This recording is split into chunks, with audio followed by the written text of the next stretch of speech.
Big changes are coming to YouTube starting August 13th, and they might ask you for your ID just to keep watching videos.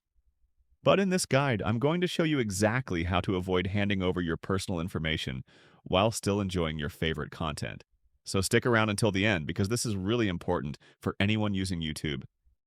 So what's happening? Here's the deal.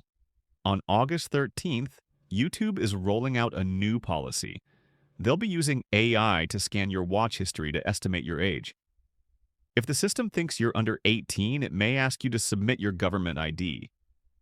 Now, even if you're an adult, you probably don't want to give away sensitive personal data like that.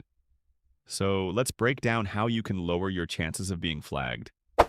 YouTube's AI is most likely to mark you as a minor if you watch videos labeled as made for kids. Here's how to spot them. You won't see a like or dislike count. Comments will be completely turned off. And in the description, it will clearly say made for kids. If you watch too many of these on your main account, YouTube's AI could automatically decide you're underage. So, what's the solution? Avoid watching kid-labeled videos on your main account. This doesn't mean you can't watch them at all. Just don't do it from the account you use daily. If you really want to watch kids' content, here's a trick. Create an alt account. Just go to your profile picture, click Switch Account, and either use a backup account or create a new one. This way, you can keep all the kids' content separate and leave your main account looking like an adult's viewing history.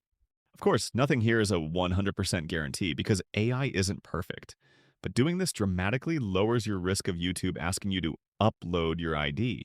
And that's the full guide on how to avoid handing YouTube your ID starting August 13th.